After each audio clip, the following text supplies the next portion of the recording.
I said, "Sir, I am a modern woman. Some things are simply mine." Like my asshole? Yes, exactly. I don't need to share everything with you. Well, hello, fellow nerds. Oh, are we ready?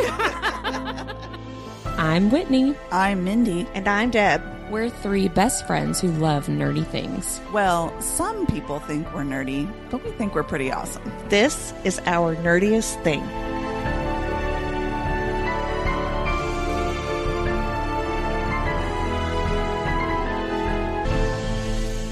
Hello, fellow nerds, and welcome to Our Nerdiest Thing. We are continuing our discussion of Butcher and Blackbird by Brynne Weaver. Today, we're talking about chapters 13 through 15. And before we get into it, Deb, will you please share our nerdiest cocktail? Yeah, I can. I was taking notes, but sure. Because this never comes second in the episodes ever. So tonight's drink is named Mummy Dearest, and it's themed after a mummy-themed sitting room. That's fucking terrifying. This drink pairs well with escaping from cellars, terrorizing the bad guy, and inappropriate makeouts. Ooh. And it may cause your dentures to fall right out. It's got a lot of rum and a lot of creme de coco in it and very little non-alcohol. So just be careful when you drink it. It's bitters. Really good. Yeah. A dash of bitters. It's got a dash of bitters, and that's the only non-alcohol. So, drink with care, but it would be a really, really good drink to have with like a nice dinner. Yeah. Yes, it would. It's a sipping drink for sure. Not a get. Well, it's also a get crunk drink. Yeah. You're going to get crunk if you have two of those, even sipping them. Yes. That's true. Drink with care, friends. I do think it's a very elevated drink, though. It is. Yeah. Thank you so much. It's because I'm so fancy and sophisticated. Yeah, and talk about dentures falling out. Yeah. Yes. Well, it's time for the Nerdy and Dirty recap, and the wheel has spoken. Mindy, whose name has been spoken. Please don't be Deborah. Whitney. Okay. Oh, it's me. Is this twice in a row? It is. Oh. It is twice in a row. So I've got 30 seconds to recap what happened in this section of the book, and away we go. So Rowan and Sloan are doing their competition thing, and it's basically Texas Chainsaw Massacre with Harvey Mead, and he's terrifying, and he catches Sloan and throws her into the cellar where she finds another would-be victim, and they're eventually rescued by Rowan, which is very big dick energy, and Sloan scares the killer to death with his mummified mom, and he hurt her shoulder, so they have to travel to Fionn to fix her up. Oh. Nice job. Good I still have like 4 seconds to spare. Wow. And, That might be the best one. And Rose is introduced. That's Oh, yeah. And Rose. Yeah. She's there too. She is there So, too. That's what the yeah. next book, the Scythe Sparrow book, is about. Yes. Rose Yes, and I'm Fionn. very I'm so excited about that. Very excited about that. So, yeah, basically Texas Chainsaw Massacre and Psycho all rolled up into one. Yay! Yay! And it's funny because when we did the first 5 chapters of the book, they're talking about how that guy's house looks like an old lady's house. And I Yes. kept thinking that his mom was in the house. Me I kept too. getting Yes. confused. I did the I exact was like, same did thing. I dream that? And then I was reading this and I was like, oh, there it is. Yeah, I did the exact But you same know that thing. guy had his mom hidden somewhere Had too. to Somewhere. have. Yeah. Had to- or he was doing the Norman Bates thing and like dressing up as her Yeah. sometimes. Oh, yeah. Yeah, Yeah, yeah, 1,000%. Well, before we get into the details of the Texas Chainsaw Massacre, Mindy, will you please do our nerdiest vocabulary? I will. Of course. Actually, this is a great segue from Scythe and Sparrow. I did Fionn this time because we do see him a little bit more in these chapters.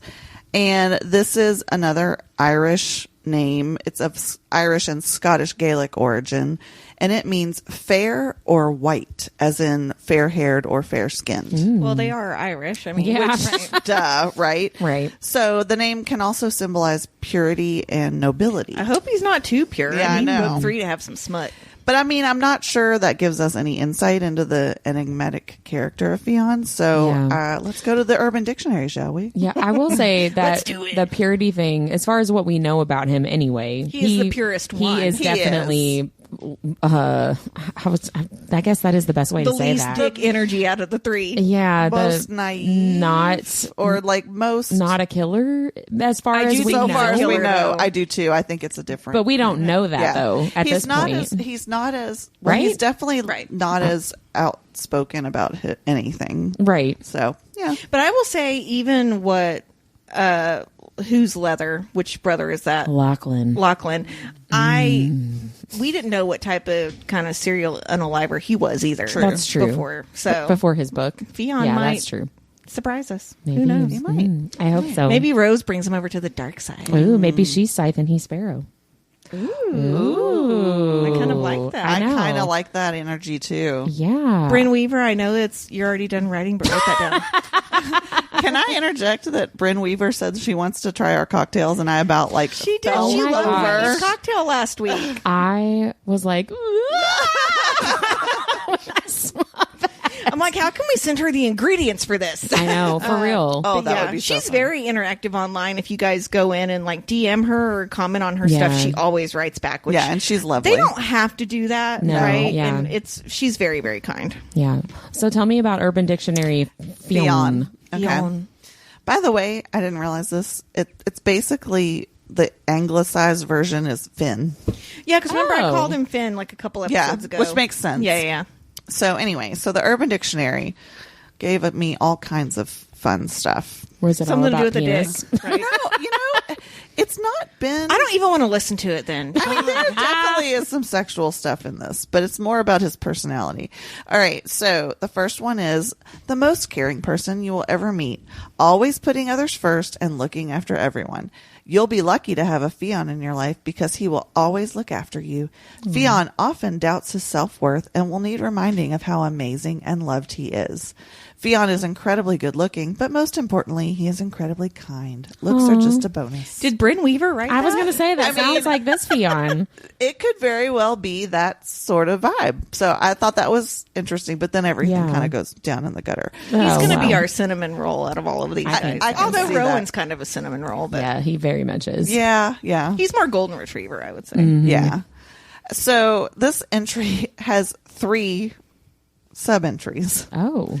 They decided they would give you the noun, verb, and adjective Oh. of Fionn. I Can kind I of love say that. what my biggest pet peeve is right now? When someone uses the word... Is it about us? We've talked about this before on the podcast, but it continues. Someone like a big like online presence the other day used aesthetic as a adverb Oh. or adjective. Like that's so aesthetic. Oh, no, Something no. cannot be aesthetic, you guys. It has an aesthetic Yeah. of gothic vibes. Right. It has an aesthetic of Right. cottage core. You cannot be aesthetic. It Yeah. can be an adverb if you say aesthetically, but it can't not. But you as can't not say aesthetic. that's so aesthetic. No, yeah, no, It's aesthetically cottage core. yeah. Yeah. You, Or it's- they're yeah. aesthetically good looking in a very specific way. Guys, I'm going to Grammar, fucking kill you. Grammar is important. I will It tell is you, very important. There is nothing that will make me think you're more dumb. So just stop it. Please rate and review us, listeners. 5 stars. But don't use the word aesthetic. You know, that's the trope trollop. If you go and review this and put their podcast is so aesthetic, we're gonna have She'll be like, words. especially Deb. Deb is the most aesthetic. All right, tell us about Fionn. Adjective, noun. What is So, it? Verb? Noun, verb, and adjective. Noun first. All right. Yeah, so the noun is a man of great street credibility and respect. One who needs to beat off women with a stick to remain unviolated. I bet that's Oh, true. don't violate. That's not Yeah, nice. yeah. So I can see that. The verb is to Fionn. Oh. To encourage extreme sexual excitement in others merely by being present within a 400-meter radius. 400 meters. From the Greek Fionus, meaning to sexually intimidate. I don't know if that's true If or that's not. real. Yeah. But yeah, I did notice many of these seem to be from non-Americans because they use like meter and like, yeah. I literally just went metric and system. typed in because Americans are the only people on the planet that can't get behind the metric system No. because I God know. forbid. But for Americans, that's 1,300 feet. Oh, Wow. Wow. Okay. that's a lot. That's some BDE right That there. is some serious. Yeah, you BD. see a guy 1,300 feet away. I'm like, can you even see a guy from 1,300? Why am I so horny? Yeah, your clit perks then- up when he walks And then across the 25 minutes later, Fionn walks by. Oh, that was that feeling. That's when like Jensen Ackles was at Bourbon and Beyond one year. Yeah. Yes. That was a like 14-mile radius. Oh my goodness. So the final one is the adjective, and they say, as in Fionicious. Oh, I don't know about that. Aesthetic. So, a word describing the innate attractiveness of a male individual that one had never met but heard of in passing. I feel like this person felt some kind of way about a person named Fionn, Yeah. right? Like, they were going through it. yeah. So there's that one. This next one is an Irish name descending from Gaelic families. Nowadays, anyone who's called Fionn is a complete arsehole and is a bony and skinny prick. Aw. Cracks every fucking bone in his body every 2 minutes. That person is also going through it. Yes. Literally. And this one, the next one might be from the same person. Absolute plank and a dickhead. Oh, well, I'm like, this is like escalated quickly here. Like, concise to the point. So I don't really know how much any of this helped us figure out Fionn's character. He's still quite an enigma, but Yeah. I mean, is he a sex god or a prick? Yes. Maybe both. Yeah, I think he's certainly the It sounds like he former. doesn't have just a prick. We'll find out more So- with book 3 Yes, we shall. in just a few short months. Well, let's get into the details of this section of the book, and let's start with our favorite moments. What was your favorite moment, Mindy? The sweet moment when Rowan texts Sloane. He asks where she is, and she tells him, I think it might be when she's in the cellar. Yeah, it is. And he says, hold tight, love, I'm coming, in his text. yeah. And then he checks her over. Like, as soon as he gets there, he's like checking every little bit of her to make sure she's okay. And then he apologizes for Part not of being that is there. part of my favorite quote, which we'll talk about later. Swoon. It's a really Yeah. great part. Yeah, I love Loved that. it. Mine is not so sweet, but my favorite moment is when the dentures fall out of the the dead mom's mouth. That was hilarious. I had completely forgotten about that whole I'm that picturing whole like thing. the wind up teeth too. It's like I know, like I laughed so hard when that happened. I had completely forgotten about that whole thing, and it was so crazy and so unhinged and so hilarious. I laughed out loud. I loved it so much. It was so great. mine isn't funny or No. sweet. Wah, wah. But it's a good moment for Sloane, and it's when she's thrown in like the little pit or hole by Yeah. Harvey Mead, and she gives the other captive Autumn her shirt That because was- Sloane has a sports bra on and Autumn is naked. Yeah, completely and naked. it's such a thoughtful moment during a very terrorizing time. Yeah. And I feel like Sloane kind of gave her some of her dignity back in that moment. Yeah. I liked that moment. That was Because then Sweet she's able moment. to break free and run away. Yes. Which would have been much more. It would have been harder. She would have still done it, but doing it nude Would is have. completely Yeah. more demoralizing, right? Yeah, 1,000%. I'm glad you brought up the Autumn character as the survivor, because that brings me to my deep dive, which I am so excited because I just talked about this person. I mentioned the survival story from My Favorite Murder on our last episode, Mary Right. Vincent. So I'm going to tell you this Mary Vincent story right now. Ooh, I'm Can't and wait. I cannot wait. I'm so excited. So, all right. I mentioned this last week. Okay. So when I talked about Issei Sagawa in the last episode, I talked about being frustrated at the lack of information about his victim, Renee Hartvelt. Because he was kind of idolized. Exactly. And, And I wasn't couldn't taken find care of, anything. right? So I'm very heavily focusing on just Mary Vincent. And I'm going to share some details about what happened to her to tell you about her. right? Like, I'm not even gonna tell you who her attacker is. I'm gonna just focus on her completely. Good deal. One thing we've not said in this episode is this is a book about serial killers. There are triggers everywhere. Trigger. If this isn't for you, we have Tuesday episodes that are not about this book. Take care of yourself and skip any episodes that you need to. But yes, there's a lot of trigger warnings for what I'm about to tell you.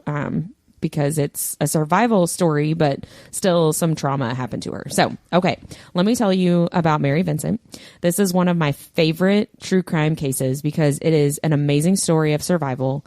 And I didn't realize that I was going to be able to share it with Butcher and Blackbird so quickly, but I'm excited to tell you about it. So, I found out that while I was doing research for this, coincidentally, the month of September this year is the anniversary of Mary Vincent's attack. It's been 46 years since her attack happened. And I'm excited for that perfect timing to share this story. So I'm going to give you, like I said, the bare minimum details of the crime and focus more on Mary Vincent, the woman. So 1978, Mary is 15 years old. She is hitchhiking, trying to get to her grandfather's house in Berkeley, going from Los Angeles.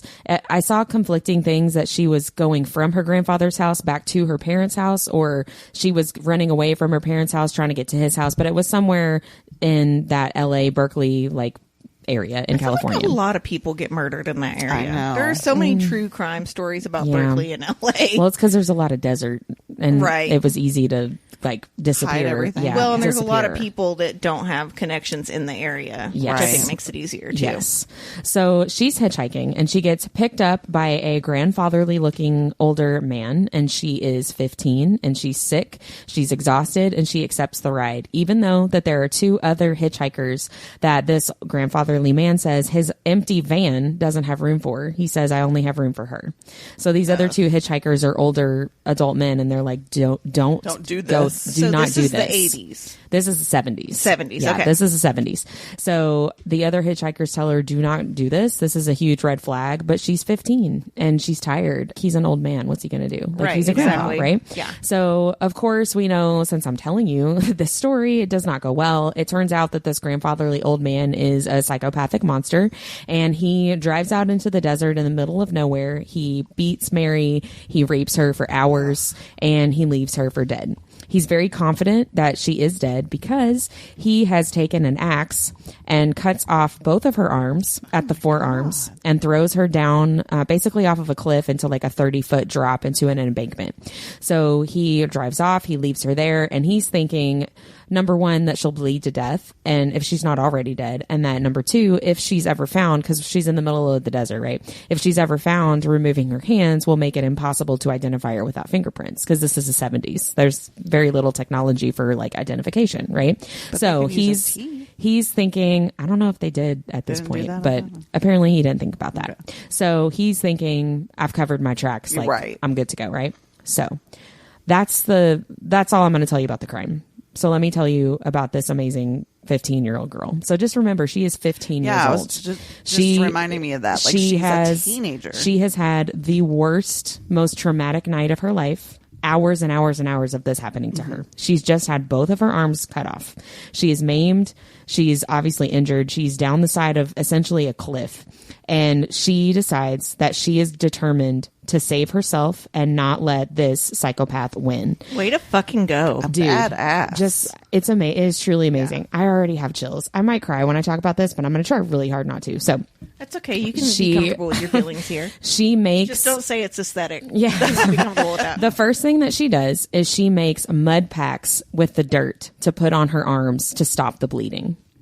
Damn, I don't know that I would even know to do that. I wouldn't think about that right now. As an adult woman, I wouldn't think about that. So she was able to think clearly, to think logically. She learned this survival trick as a child when her family had lived in the Philippines.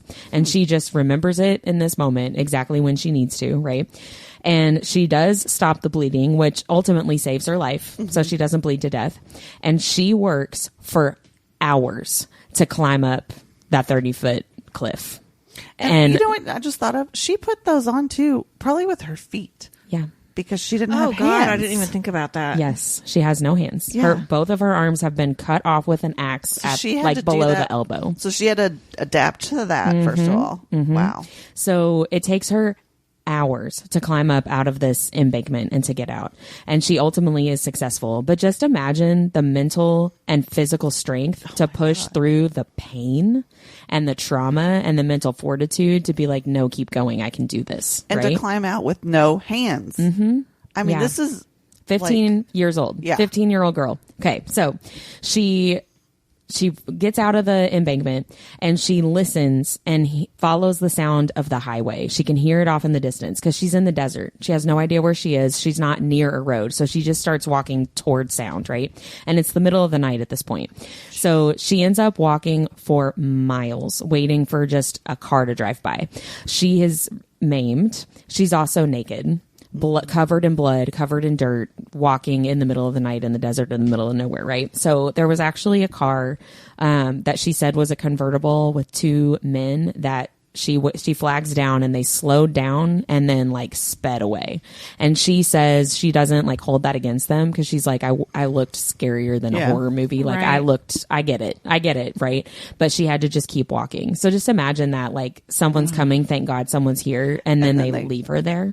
And can you imagine being those people and like hearing about the story the next Later, day, yeah. Right. and being like, oh my God, we drove past that girl. So Also, can you imagine her bravery to go and try to hitchhike again? yeah, Like, you she don't know had who to. she's going to. I mean, she Exactly. had to. She but had she didn't to. know who she was going to end up. 1000%. Yeah. So she keeps walking and eventually gets picked up. The next car that comes is a car. I love this little detail. She gets picked up by a couple who was on their honeymoon, who took a wrong turn off the interstate, and they were lost on back they roads. were supposed to be there, And for they her. were, yeah. See, that's the part that's gonna make me cry. So they stop and they like are obviously like, oh my God, we need to save this girl. So they take her to a hospital. They call the police, and she insists on talking to the police immediately and not like let me rest or because I mean this is hours and hours and hours of climbing and walking, right? So she immediately gives a detailed description of her rapist and attacker, and she remembered seeing some kind of itinerary in his van before he stopped in the desert and attacked her. I don't know if this was like a map that he had drawn like a route on, or if it was a list of places. I don't know, but she saw where he was planning on going next, and she knew that if she could stop him, she could stop him from getting his next victim. And so that was like, This girl's amazing. Wow. she's 15. Yeah. She's 15 years old. So she was just focused on saving the next person instead of what I would do, which is just like wallow in my trauma. Like, Same. give me a sedative, Absolutely. please. Like, knock me out, right? And so her description and recall was so detailed that they were able to draw a composite sketch that they put out on the news, and the attacker's neighbor saw the picture and was like, oh my God, that is Can my you neighbor. imagine being like, holy fuck? Yes. I know Yeah. who that is. Right. And so she called and was like, I'm pretty sure this is my neighbor, this guy. And he ended up being arrested within less than 2 weeks after this attack happened. Dang. Because of her, because of Mary, because of her description and willingness to be like, no, let me tell you everything Yeah. I can remember right this now. Do second. we know if he had victims before her? I'm assuming yes, but I don't know that that was for a pretty sure. ballsy crime, so Yeah. I'm assuming yes. I'm assuming yes, but I don't know that was ever like proven. So this man was convicted after Mary testified against him at his own trial. But because of like the worst laws in existence, the maximum sentence that he could get for rape, battery, attempted murder, kidnapping, maximum of 14 years. Are you kidding me? What? That was it. So Wow. And again, I want to point out that we've talked about this already this season, how people who are not rehabilitated get out of jail and they do it again. Yeah. well, hold that thought. So because of some kind of well, let me tell you that in a second. So he gets 14 years. That's the maximum sentence. And the judge is like, this is literally all I can do. If it were up to me, I would give you life. There was and no then life some. sentence at this point? Not for those crimes.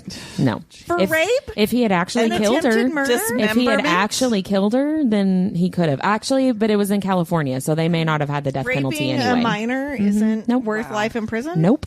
Interesting. Rape of by itself isn't even 14 years because it was all the crimes combined. That was a maximum Right, so of we 14 should just let him years. out in a year or two so he can rape more underage girls. Well, there is a little bit of some brightness in this part of the story.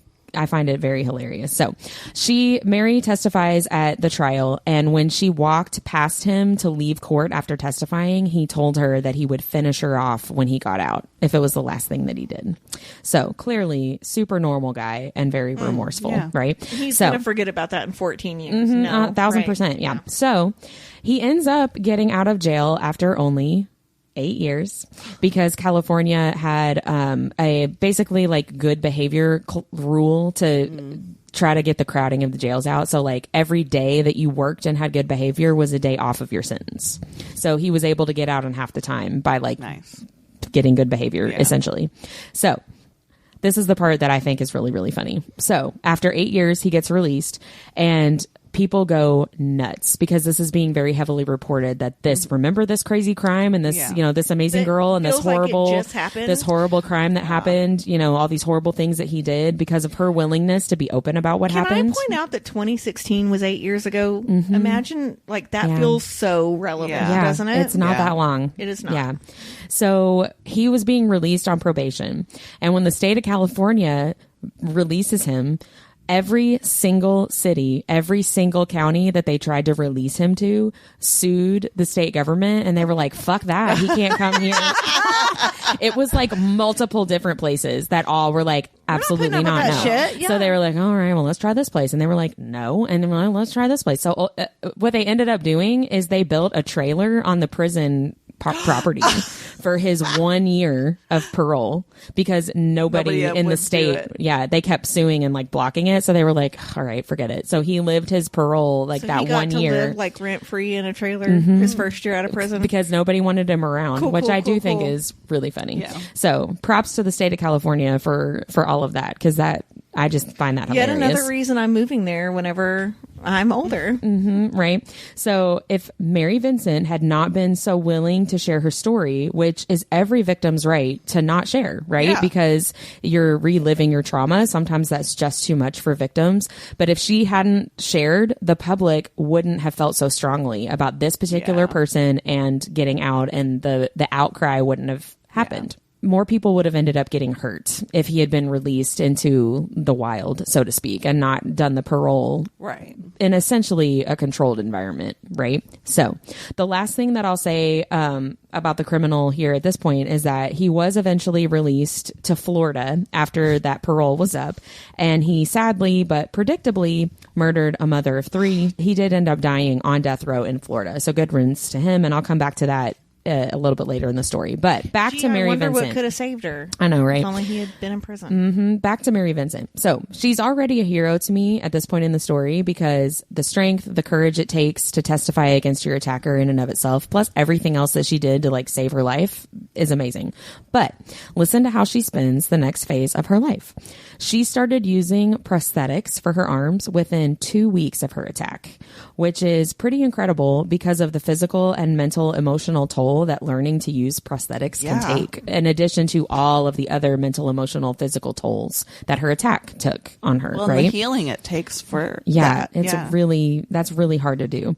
So she started to even use spare parts to basically, like, she calls it tinkering with her prosthetics to make them customized for exactly what she wanted to do or needed to do with them. And she still does that today. She's made like specialized, her own design prosthetics for like bowling and stuff that she wants to do, which I think is really, really cool. She did that even as a teenager. So she ended up filing a civil lawsuit against her attacker. And of course she won.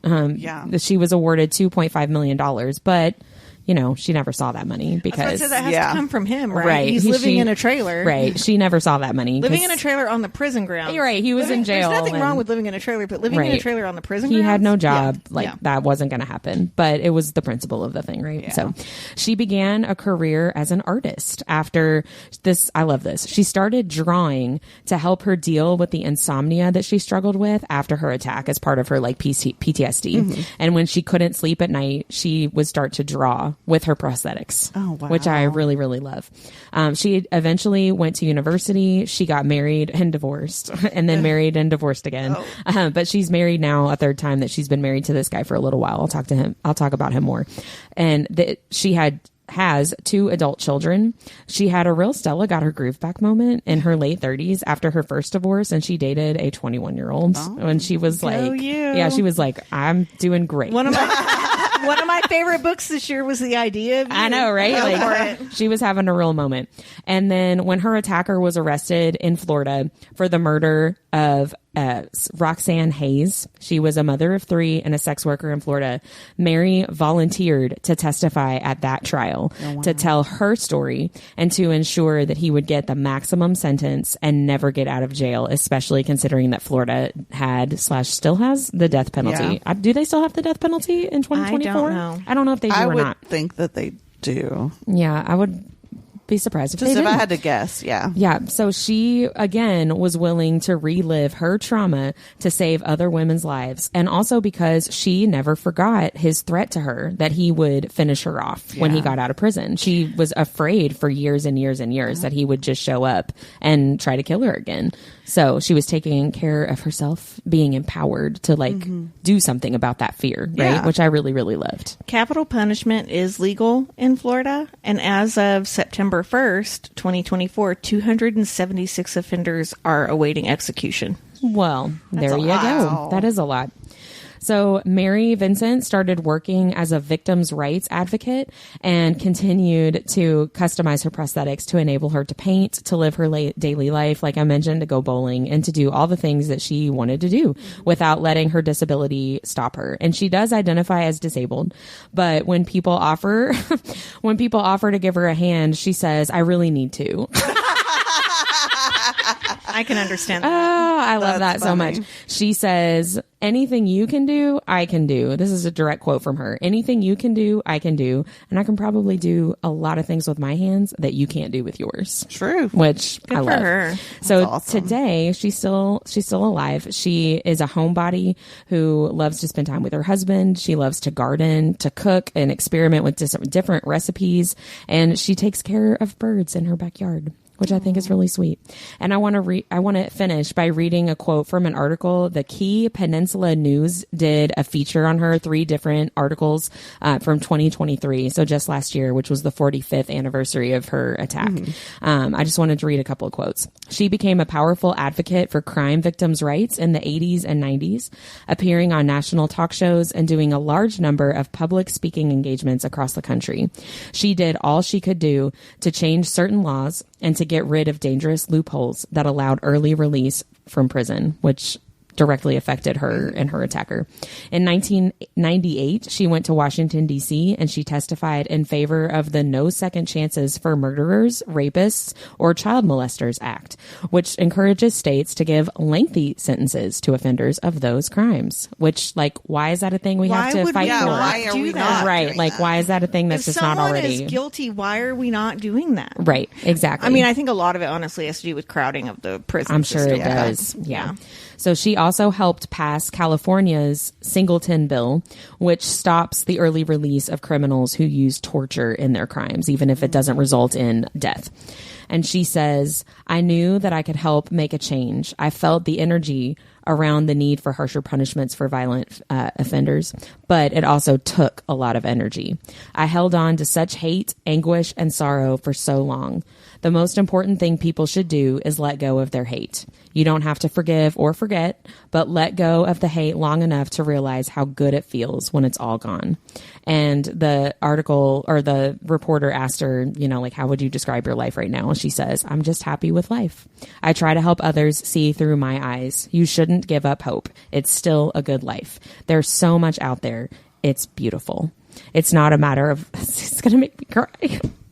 I'm struggling over here. I know. It's just so great. It's not a matter of looking for it or making it happen. You should just accept happiness when it comes to you. Oh, and that's Vincent. Very inspiring. Yes. I love her so much. I really hate what she went through, but I love what she's doing with her trauma. Yes. And she actually, I didn't write down the quote about this, but she basically says that she does not draw anymore because that's how she dealt with her anger and her rage, and she doesn't have that anymore. Right. So she doesn't need to draw. It almost brings you back into the moment. Yeah. And I was like, that's beautiful. I love it. I love her. She's my hero. Shout out to Mary Vincent. Way to go, Mary. So cool. So such a great story. I feel like I can't talk lightly about this book now. I know, right? So that was really heavy, but it's also uplifting because survival story. So now we're going to bring it down. I can uplift the moment with our least favorite moment? Yeah. Was it the dentures falling out? No. My least favorite moment was you, Whitney. Oh, no. Because you gave me blue labia. With a stopping point? By not including the next chapter in this book. How could you? I was flipping and I'm looking forward to it. And I was like, son of a fucking bitch. Are you kidding me? This is where I have to stop? It's the anticipation just makes it better. I don't like to be edged. Oh, man. I will never forget the, I'm a sexual deviant because I like edging. And we were all like, oh. No, you're not. Really? That's really cute. Good for you, Beat. Speaking of Beat, we're going to be airing our Wreck the Halls. Shout out to Wreck the Halls. Shout out to Tessa Bailey. If you want to go grab a copy and read it before we do those again. Yeah. Well, I'm not sorry that I edged you. Because that'll make next section so much more fun. Most people that like edging aren't sorry about it. Mindy, what was your least favorite moment? Mine's just anytime Harvey Mead shows up because he's scary. I know, he really is. I totally picture him like the dude in Men in Black that was played by Vincent D'Onofrio after the alien kills him. He's wearing his meat suit. That's exactly how I picture him. His face is all it's hanging off of him. I was thinking Leatherface from Texas Chainsaw Massacre, but that's very similar too. Yes, it is. That character in Men in Black. Freaks me out. Yeah, he's legit scary. The other guys, the other people they've gone after, I haven't felt like they are scary, but this guy I do. Yeah. Well, mine's a real downer, guys. for my least favorite moment. So mine. Oh, wait, you haven't brought us down at all. I know, right? Well, it should be uplifting. It is. It is. I'm messing with you. But this one's not. So my least favorite moment, I really had a hard time with this. When this section opens up and Sloane shows up to the farm and Butcher Rowan. I'm like, what's his name? Rowan's already there, right? And she hears that the Harvey Mead guy is in the act of killing somebody, while they're sitting on the hill. And it really, really bothered me that there was no sense of urgency or mention of maybe we could stop him, maybe we could save. And I don't know, obviously Sloane shows up way too late to do anything, it's already happening, but we don't know how long Rowan's been there. And that just really bothered me simply because it was a reminder to me that even though I really like these characters, they're still killers and they're not good people. And I didn't appreciate that reminder. I'd like to think that maybe they didn't go after him because he had a chainsaw in his hand at the moment. I mean, yeah, I get that. But it's still, it bothered me that there was no mention of it. Right. You know what I mean? I've had to wait because I didn't want him to attack me with a chainsaw. Right. Something like that. Yeah. But I mean, they're killers, and I get it, but I didn't want to think about them like that. It's funny. I didn't really look at it that way, but now that you talk about it, I'm like, they're just sitting up there bantering.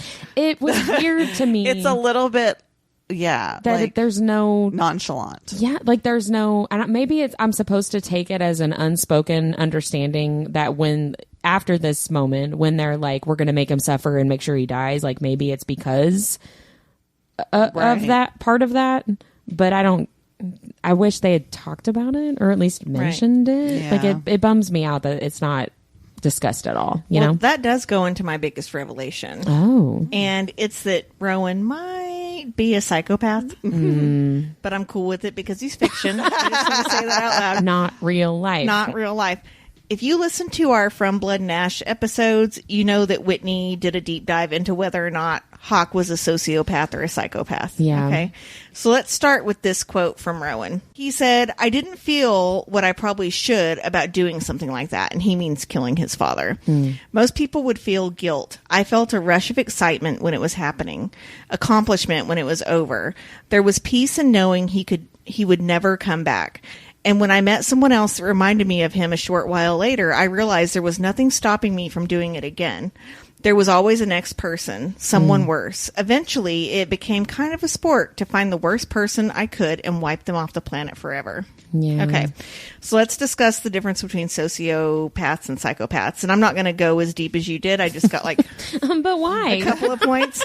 We could just insert that whole thing into this episode. Yeah, we could. Okay, so let's talk about impulsivity. Sociopaths tend to act more impulsively and erratically than psychopaths. So I'm giving 1 point for psychopath because Rowan plans this shit out. It's kind of like the organized, disorganized killers from a few episodes ago. Yeah. So Does he plan it though? I mean, they plan the game and like I know, but like he's... when he goes, he's just like going with the flow and like I'll follow Sloane, and then clearly he got ahead of her on this one, but like I feel like he's pretty sloppy. Not next chapter, he's not. So, relationships. Psychopaths may have difficulty forming attachments, while sociopaths may be able to form attachments with like-minded people. So, I'm putting him 1 point for sociopath. Yeah. Okay. Yeah. In job and family life, sociopaths generally struggle to maintain a job or family life, while psychopaths may be able to do so. So, 1 point for psychopath. Mm-hmm. And, psychopaths have a stronger genetic association, while abuse and trauma in childhood are more common causes of sociopathy. So I'm giving 1 point to sociopath there. So it's a tie.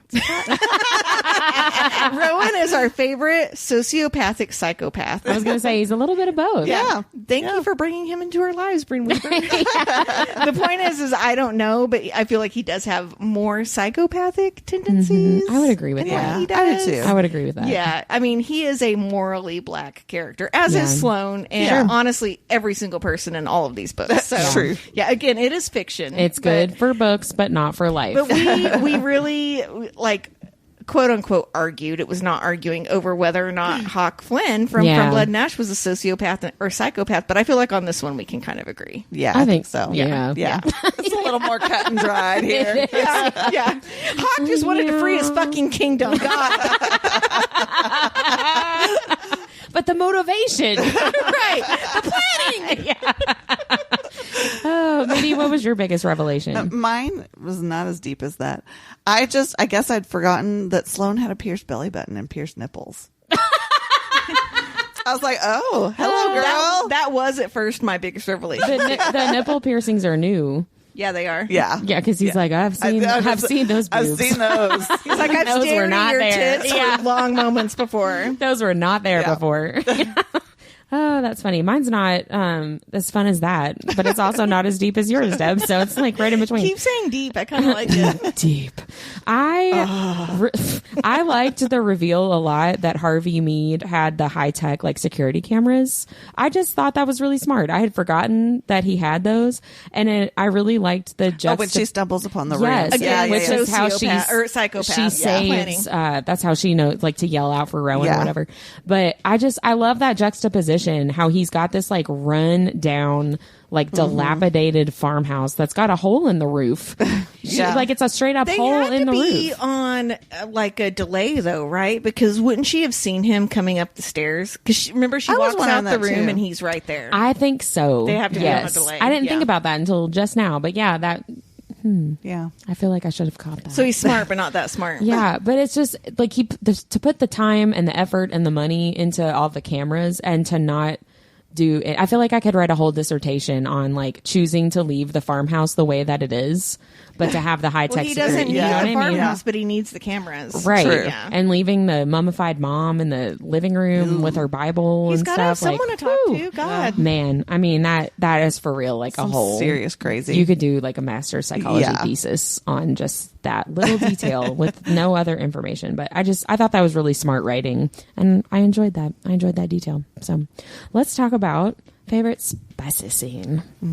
There were a few more in this. There were some Not moments. the one I wanted. Yeah, I know. some moments. We haven't gotten the big one yet, but the big one. And you know it's big. Who wants to go for Mindy? I'll go first. So I had two, actually. They were kind of part of the same moment, I think. But I loved that moment in the barn just before they kiss for the first time, when they are just in the moment and like doing little things like Sloane running her fingers through Rowan's hair and Rowan like hugging her with his forehead on her stomach. I don't know, just like that whole... It was very sweet. It was sweet, but like sexy at the same time. Yeah. And then I think it might have been when they were kissing, this one, but when Rowan puts his hands around Sloane's neck and encircles it one finger at a time. That's when they're already at Fion's. And is that when it is? Okay. I know that because my favorite part of spicy yours. scene was that. And mine was, holy damn, Rowan's dirty talk. And it was that scene. And he said, I'll teach you a lesson about wanting. And honestly, I'm not even going to read the rest because it takes a lot to make me blush. And Rowan's dirty talk makes me blush. Yeah, he's pretty... He is nasty. He is He is skilled. nasty. He's a skilled and man. not gross, but nasty. Yes. Yeah. So yeah, it was. Dirty he boy. does that when she's laying on the Okay, couch. good. Yeah. I Nice. couldn't remember. It's been a while since I re-looked at my notes, but yeah, those were my two favorite. Yeah. What was yours, Whit? I liked what I called in my notes, the incredibly inappropriately timed makeout in the barn. Yes. There's one of those in every book we read. I know. Yeah, I really, it fits the characters so perfectly to have their big moment of like, yes, we're both into each other. We both know we're both into each other and like, let's do this thing. To have it be in the backdrop of like the Texas Chainsaw Massacre and then to be interrupted by this poor woman running for her life and being chased by... Are you listening to me, sir? And they're like, oh, she'll find a road at some point. I mean, I'm like, I don't- you guys. I don't know if I was supposed to think that was funny, but I definitely did. Like the interruption of like, like that made me laugh so much. Oh my Sounds gosh. like I already gave you my fucking shirt. What else do you want? It was so hilarious to me. It just fits their character. Like if they had gotten to have that big moment at the gala instead of being interrupted, It would have been very different. It would have been a totally different vibe, Yeah. and that didn't fit their characters the way that this does. the you gala know? broke my heart. I know, but this fits them so much better. Yeah. Even though it's ridiculous, because it's ridiculous. Let's talk about chapter MVPs. Who are your chapter MVPs, guys? What's yours, Whit? Mine is Mama Harvey. That's what mine is too. Mama Mead, rather. Mine is Sloane as Harvey Mead's mother. It's just like, it is the funniest part of, I think, probably the whole book for me, when those dentures fall out. And Well, her dentures were my favorite secondary character. oh, I should have done that. Oh man. I mean, it is so freaking funny. And like her disappointment of like, oh man, like I know, killing I didn't him get to with finish it. the heart attack. She goes, not cool. Yeah. Harvey, not well, cool. and the like crawling up, the mummy crawling up Okay, his body. Go ahead. I was gonna say what she said. Yeah, good boys don't chop people up with chainsaws. And then and I envision her using like an old lady voice where she's like, I want to crawl inside and look around. Yes. Oh my gosh, it made me laugh so hard. I couldn't even breathe. That's so devious. Yeah. Like, just Right. hilarious. The mummified mom Yeah. is my So chapter his MVP. mom killed him. Like Yeah, basically, yeah. She scares him to death. Yeah. Yeah. Which I I'm love like, that. Justice. yeah. So I do want to say that even though this Mama Mead scene is hilarious and the funeral cultures we practice almost see keeping the dead as an abomination like in the USA, right? Yeah. But there are some cultures around the world who do quite the opposite. So I wanted to talk about, and we do have some listeners from Indonesia, so if I say any of these words wrong, please feel free to write us and correct me, and I will make it right next time. So I want to talk about the Torajan, who are an indigenous people living in the mountains in Indonesia, and they believe that passing into the afterlife is the most important day in someone's life. So due to this, when a loved one passes, the body remains in the home, as the act of the funeral, like I said, is one of the most important and expensive events in their life, and their familial wealth indicates how expensive the funeral costs will end up being. So, for example, a middle a middle-class man's funeral would cost around $18,000 with 5,000 people in attendance. Oh. So dang. they really see you going into the afterlife as a celebration. Yeah. Right? So, of course, just like the average American, $18K isn't really something that these people have lying around. Right. Yeah. So it takes the family years to save up for these funerals and what they call death fests. So Wow. Torahans believe that death is not sudden and that the soul gradually makes their way towards Puya, which is the land of the souls. Until the funeral ceremony, Torajan people believe that the dead have only made it to Makula, which translates as sick. So like they're sick. They're not fully dead yet. Families will visit the dead relative every day and also bring them a meal at least once daily, but often up to 3 times a day. Oh. So families believe that water buffalo can help the deceased reach Puya more quickly. So it's very common for the slaughter of many animals to happen during the climax of the death fest. And sometimes they also include pigs. Once the relative is sent to Puya and buried, families will exhume the dead every 3 years to clean and redress them, which is a form of respect for their relatives. And if an infant passes, they are sometimes buried inside a tree so that they can live on and grow with the tree, which I think is I love really that. beautiful. Yeah, that's cool. So even though the death rites in this culture are very different from ours, I do find all of it very, very impactful and very, very beautiful. And I love what they do to keep the memory of their loved ones alive and how they find a way for them to like almost live on. Yeah. And it's interesting. One of the articles I was reading, they had exhumed one of the bodies to redress him, and like his niece was taking a selfie with him. They like will hold them up and like take pictures with the family and talk to them like they haven't moved on to Puya yet. And it's a respect for the dead. It's not like, oh my gosh, you're keeping dead bodies in your house. Right. Their idea is we have to keep the bodies here so that they have like the funeral they deserve. Well, and also that they pass on the way they're supposed to. Right. I think I hear the phrase often that, like, especially in America, the funerals are not for the dead, they're for the living. Right. And, in this this seems it's for the dead. Exactly. Yeah. It's Right. the exact opposite. And I think that's how it really should be. Yeah. Right. Yeah. And so I found this tradition really, really interesting. And I think that there are so many cultures that we don't know, and we don't know if we're doing it right. Right. You know what I mean? And so I just really liked this practice that they're doing in Indonesia. Yeah. I think it's very reverent. Yeah, That's for really sure. cool. So, yeah, cool. Oh, they do, just for the record, for people going, oh my gosh, they just let their loved ones like decompose. They do go ahead and inject them with formaldehyde, Right. When they Like do, embalming when they're in some- that, somewhere. I forget what that sick state is called. I just said it. I'm so sorry. But whenever they get into that sick state, they do embalm them so that they're not, you know, rotting in the home. So Yeah. they are taking care. It's not It's like they're taking spreading care of- disease yeah. and stuff. It's They're still- taking care of their people. Right, yeah. Yeah. So Well, that's I thought really that was cool. kind of cool. It is, yeah. And your chapter in VP was Sloan as Mama Mama Mead. Mead. I love that so much. That's just funny. It's just funny. It is. It just is. What about, and your favorite secondary character Was Mama Mead's the dentures. They dentures? fell out at just the right moment. I gotta wonder though if I am envisioning Harvey, and I think she says this. He is a very overweight, doesn't take care of himself type of man, right? So I mean, he was probably on the dossett for a heart attack. Probably. But if you Sure. kept your mom's dead body, someone shaking it over your face is going to give you a heart attack. Grow a pair, dude.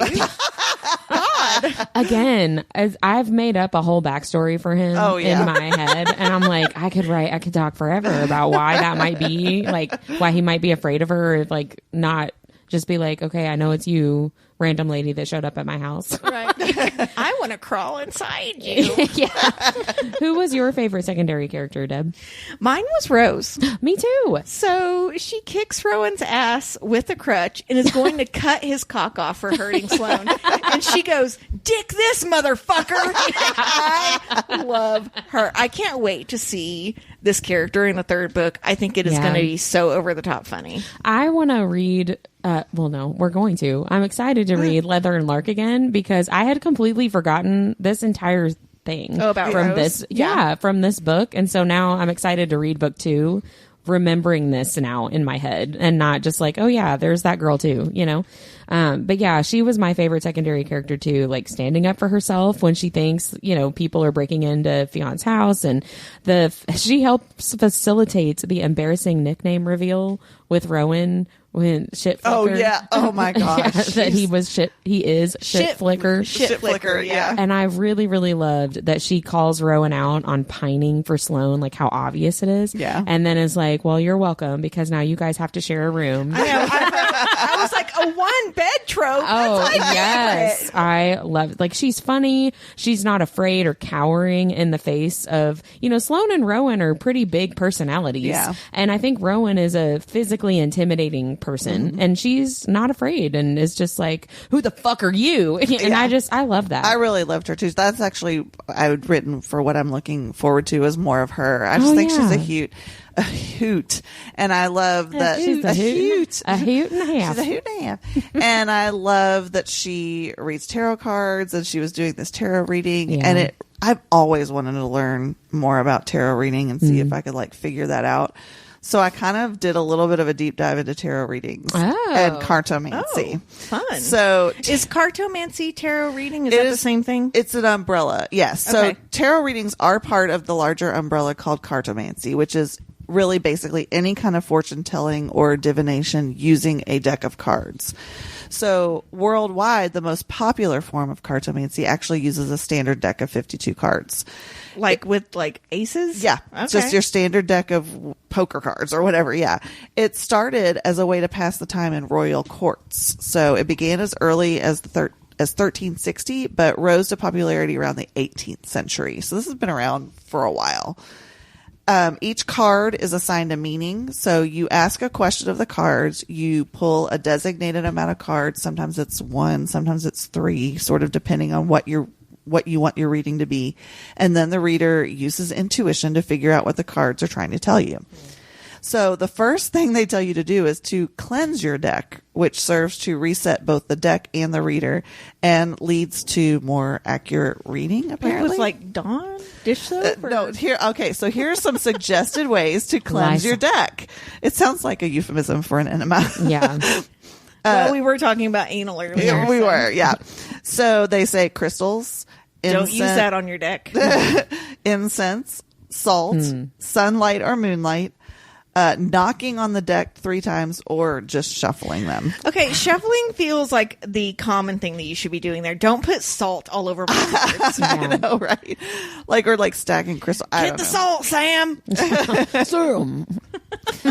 So you can pull 1 card or you can pull 3 cards. And usually when you pull 3 cards, it's like past, present, and future. So that you pull them that way.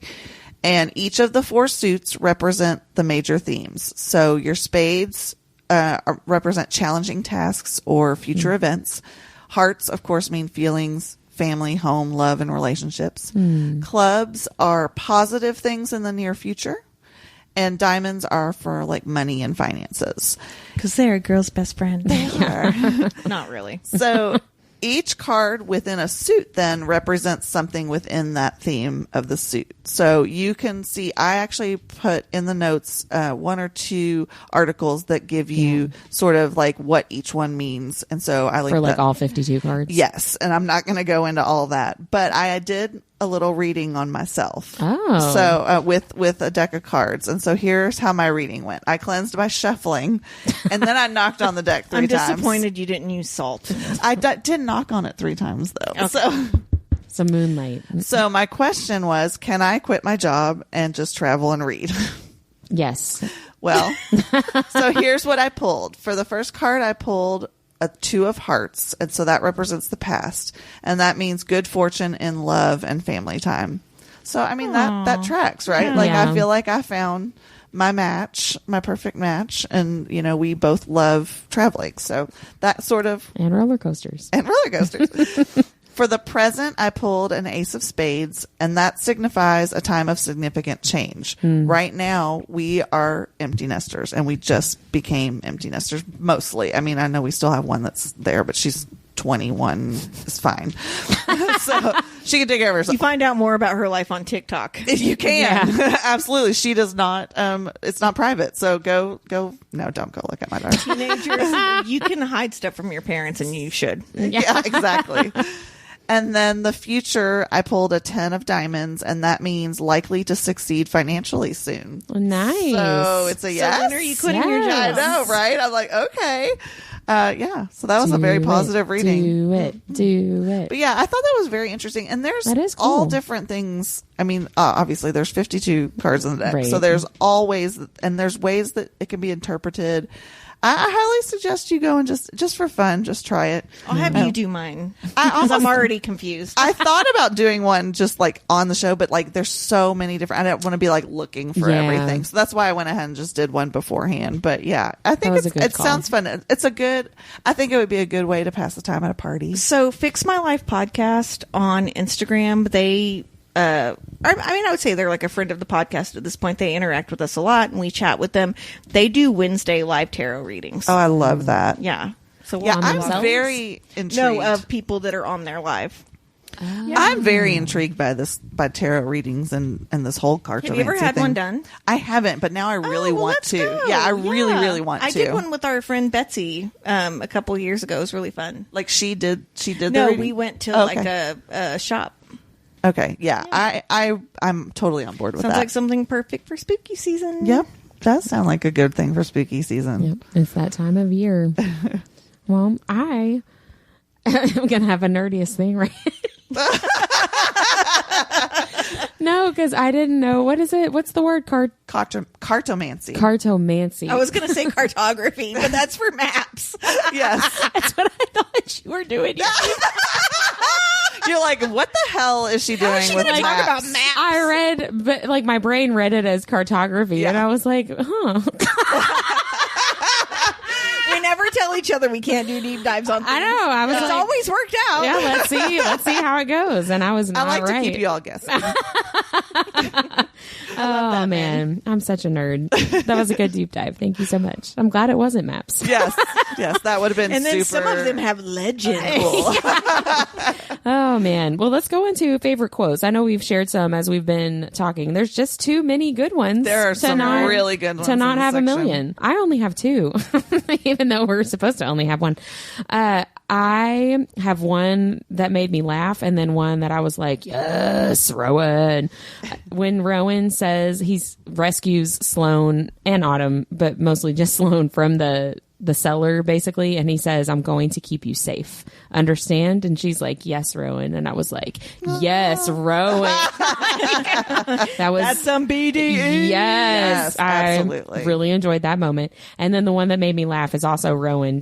I can't remember what Sloane says. I didn't write that part down, but she says, like, talking about Harvey Mead, why didn't he just, blah, bitty, blah, like a normal person? And Rowan says, probably because he wasn't a normal person, love. I thought the chainsaw was a big clue. I love that so much. I thought that was really smart. What about you guys?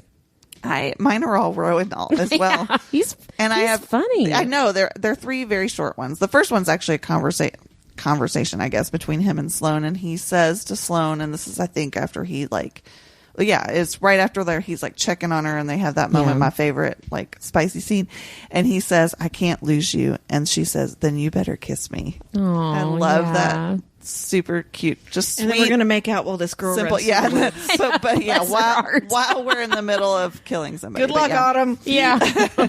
Well, see you later. I love to, like, this is the golden retriever energy when he says to her after she kills Harvey Mead. Basically, he says, you literally scared him to death. You should be proud. Yeah. I thought that was funny too. Yeah. And then finally, this is the sweet side. He says, every time I think of her, he's talking about Sloane. Every time I think of her, my heart reminds me I'm not as dead inside as I thought after all. Oh, yeah. Sweet Rowan. Mine kind of goes with that whole, like, I just pulled her out of the pit, like you guys like too, but mine's more about the passage, not about what they say. And Mindy, I think this was part of your, like, favorite spicy moment. There's two passages I want to read. And so it says, my nails trace over Rowan's scalp and he sighs, pressing his forehead harder against my stomach as I do it again and lose myself to the cadence of simple touch repeated. And then a little bit further down on the page, it says, Rowan's lips are soft, but the kiss is firm, as though there's no room in his mind for doubt or uncertainty. He knows what he wants. Maybe he's wanted it all along, and maybe I'm the only one who needed the time to come around. And I was like, they love each other. Yeah. I mean, Bryn Weaver's really sweet writing moment. is so well, and we've brilliant. talked about this. We see from Rowan's point of view that he is so into her, but she Yeah. convinces us from Sloane's point of view that he's not. That maybe Yeah. he's not. Yeah. Yeah. Right. That's good writing. It is It very is. good Yeah. writing. But I mean, like, he is, girl. Get to it. Yeah. Oh man, so many jokes just ran through my head, and they will stay there. What questions do you guys have that need to be resolved? Who is Rose? That is mine Yeah. too. Why is she staying with Fionn? That is exactly. Where I said, did that come from? I said, who is Rose actually? Like, and there's nothing revealed in that scene. No. Like, because she's very, she doesn't give away much. I will say from the description of the third book, she's from the circus. Yeah, they And she talk kind about of that. says that a little She bit. says that a little bit. She talks about the circus, and Rowan's like, "What?" But I think even in book 2, we still know Right. basically the same amount of Yeah. information that But we I know do right love now. in book 2 that like she and Sloane have become like buds and like talk on the phone and stuff. Yeah. all the time. Yeah, yeah. But that Rose is an enigma.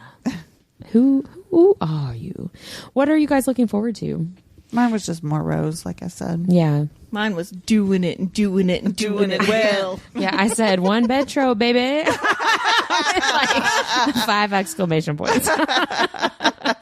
But yeah, we'll be there next time, guys. Is there anything else that you guys wanted to bring up? Any other tidbits? No, great section of the book. That was It a great is. section. It's It was only 3 chapters, but I it know. felt like so much happened. Yeah, a lot Yeah. happens. Well, that is it for this week. Next week, we'll have that one bed trope talking about chapters 16 through 19. I know you what have- everybody's spicy scene's going to be. If you have triggers about something called a pleated hole, just ignore it. The rest of the scene is great. Bye. Bye. Like what you heard in this episode? Follow Our Nerdiest Thing on Instagram at instagram.com/Our Nerdiest Thing or Facebook at facebook.com/Our Nerdiest Thing. We love hearing from fellow nerds. Email us at ournerdiestthing@gmail.com.